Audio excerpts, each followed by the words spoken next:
Good evening, folks. Dr. Mick Salt here, not with the weekly Stop the Stink update. This is actually an election special update. First of all, just a bit of news. Obviously, I submitted a Freedom of Information request regarding the odours that were in the middle of January. I submitted it on the 7th of March, and actually yesterday I got a response to that, which was a compliance assessment report stating that Wallace Quarry had been scored in January 3 Category 1 breaches. Now that's the worst breach you can get. It's considered a major environmental impact event, and also a minor sort of no environmental impact Category 4 event. Now what this means is that in 2022 they went from Band A, because it always resets at the start of each year, to Band F before the first month was out, and we've still got 11 months to go. So this is appalling management of the site.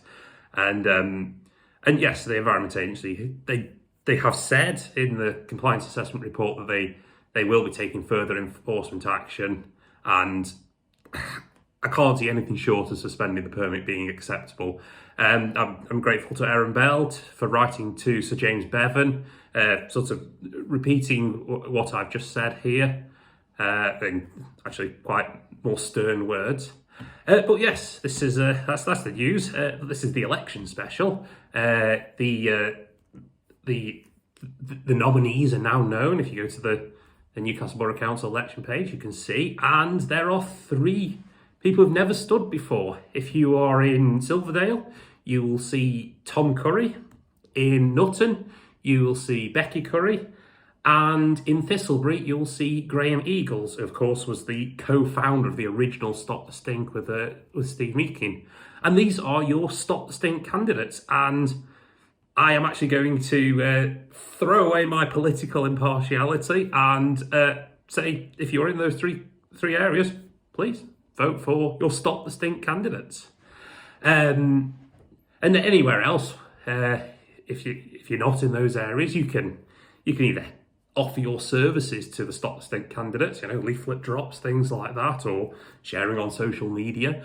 But also, I ask you to, really give your candidates a grilling and see what they will do to stop the stink.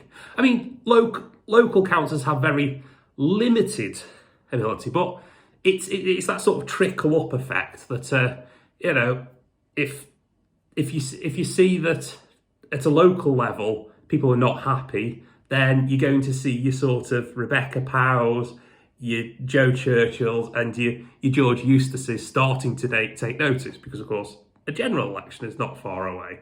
So that's the rationale behind this. It's more of a statement of intent than actually being able to really make a direct difference. But actually, one place where a direct difference perhaps can be made is the slipping back of the abatement notice hearing. That was originally scheduled for the 6th of June this year and has regrettably gone back to the 24th of October. And after that point, there's 4 weeks of hearing. Then there's probably some deliberation time to deliver a result from the judges. And then the operator have 6 months to comply with that abatement notice. And there will be some legal wrangling at the end of that. So this is going to drag into at least the middle of 2023. It's not acceptable. So if you've got people on the council that are willing to be a bit more forthright and try to pull this back, that could be advantageous. I don't understand how local politics works internally too well, but it's worth a shot. So there we go. Thank you very much for listening, folks. Good evening.